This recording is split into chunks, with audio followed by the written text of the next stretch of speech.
당사자의 중형과 그 다음에 장자의 자유로는 포스트 모더니즘 쪽에서 설명을 좀 드리고자 합니다.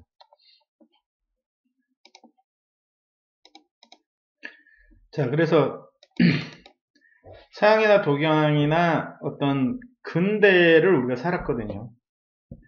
근데 그 근대가 나오게 되는 가장 큰 원인은 방금 얘기했듯이 그 전근대성이 가지고 있는 어떤 확고한 그 보편적인 진리라고 하는 거, 그러나 그 진리 때문에 그 진리를 따르는 사람들은 뭐 좋지만 따르지 않는 사람을 차별하고 구별하고 억압하고 결국은 폭력을 가해서 사람을 죽게 만든 것이 가장 큰 문제였죠.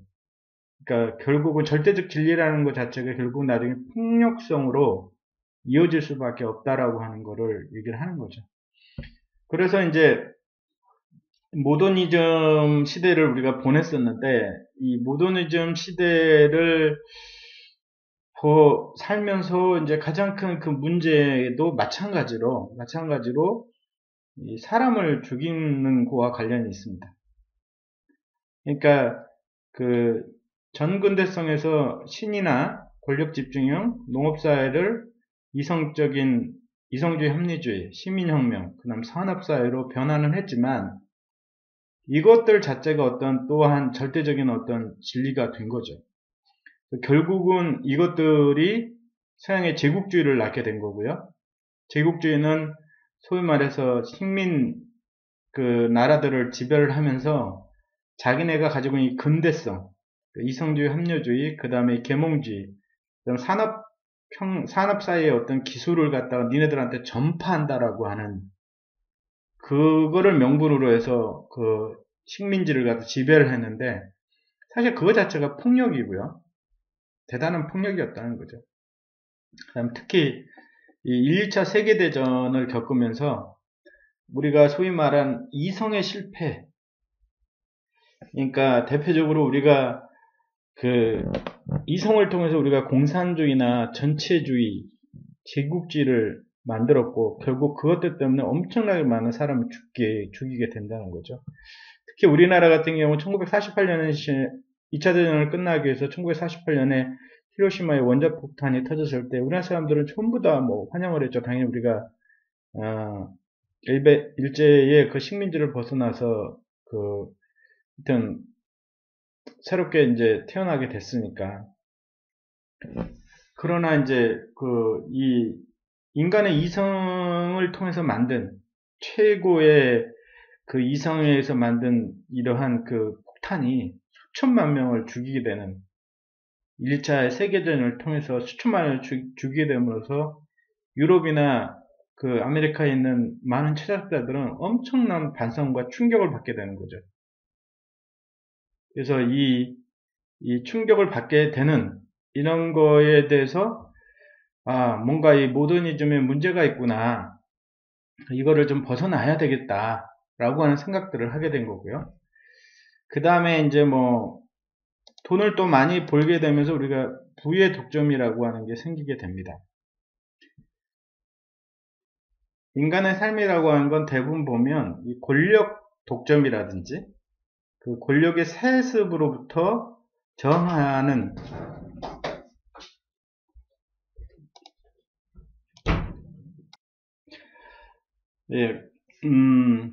인간 삶 자체가 이 권력 독점이나 세습으로부터의 투쟁이 대부분 정치적인 투쟁이죠. 대표적인 게 바로 혈통에 의해서 권력이 세습이 되는 것.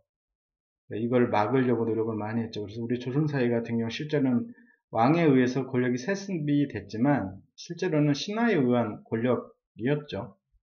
그래서 왕들 중에 뭐 똑똑한 왕이 하나도 없잖아요. 거의 없잖아요. 뭐 세종대왕님이나 뭐 몇몇 분들 제외하고는.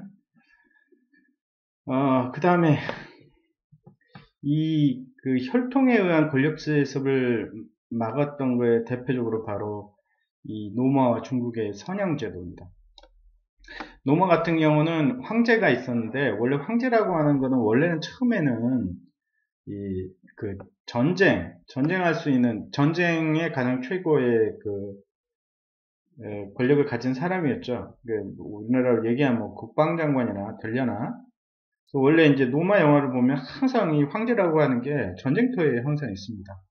그러다가 나중에 이제 그 시저라고 하는 또는 카이사르라고 하는 이 사람의 그 이 황제에 의해서 그 군사력에 의해서 그 로마가 이제 지배되기 시작하면서 그때부터 이제 황제가 독점적인 권한을 갖게 되는데 그 이전에는 원래는 로마라고 하는 게 그 원로원이라고 하는 전체적 이런 그 귀족들의 풀, 즉 지식인들의 풀이 있었고요. 그 원로원에서 대부분 이제 선거를 통해 가지고 집정관이라고 하는 영어로는 콘솔이라고 부르는데 현재 뭐 대통령이나 뭐 이런 사람을 뽑은 거죠. 그래서 그 사람이 이제 대부분 행정권을 갖고 있었는데 나중에 이제 그 엠퍼러라고 하는 황제가 군사력을 가지고 로마 수도를 갖다가 점령을 함으로써 그때부터는 이제 황제에 의한 권력이 이제 세습이 되는데 로마의 특징은 뭐냐면 그 황제의 권력이 자기 아들한테 내려간 적이 거의 없어요. 많이 없어요. 한두 번 정도밖에 없을 정도거든요. 대부분은 어떻게 했냐면 굉장히 뛰어난 사람이 있으면 예? 나이가 자기보다 한 5살이나 10살 아래인 아주 뛰어난 사람이 있으면 걔를 양자로 받아들였어요. 그런 다음에 황제가 되기 위한 연습을 시켰고 나중에 이 사람들이 대부분 황제가 되게 되는 거죠. 그래서 로마 같은 경우는 그 큰 제국을 이루었지만 피해에 의해서 권력을 세습을 했다고 볼 수는 없어요. 지금 중국도 선양제도라는 걸 통해 가지고 그 차세대 한 5년마다 한 차세대 지도자다라는 거를 대부분 이제 미리미리 이렇게 뽑잖아요. 그다음에 걔네들을 갖다가 교육을 시켜오고 그다음 걔네들 능력을 갖다 평가를 한 다음에 나중에 최고 지도자에 오르게 되는 거죠. 이런 것들이 바로 혈통에 의한 권력 세습을 막은 거죠. 그 다음에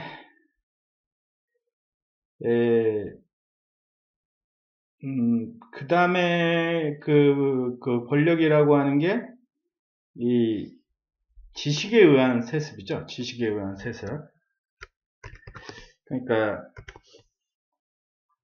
우리 이 세종대왕이 위대한 이유는 세종대왕이 그 문자를 만들었는데 그 문자에 당연히 일반 국민들을 위한 일반 민중들을 위한 그 문자였지만 가장 근본적인 이유는 조선 사회가 그 한자 그 유교들에 의한 지식에 의해서 그 신하들의 권력이 세습되는 것을 바로 세종대왕께서는 막고 싶었던 거죠.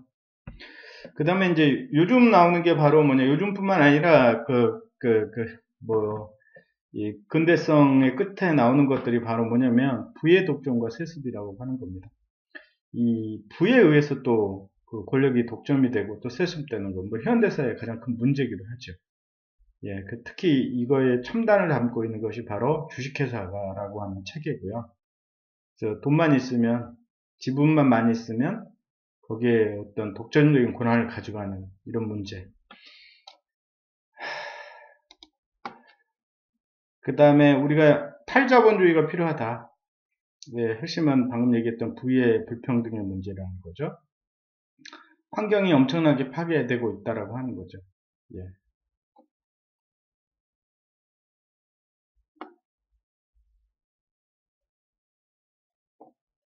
그 다음에 과학이 비윤리적이고, 그 다음에 불공정 무역이 있고, 그 다음에 또 요즘에 정보혁명의 시대가 있고, 산업화가 되면서 부품화되는 이런 어떤 여러 가지 문제점들과 현상들이 근대의 끝에 나오게 되는 겁니다.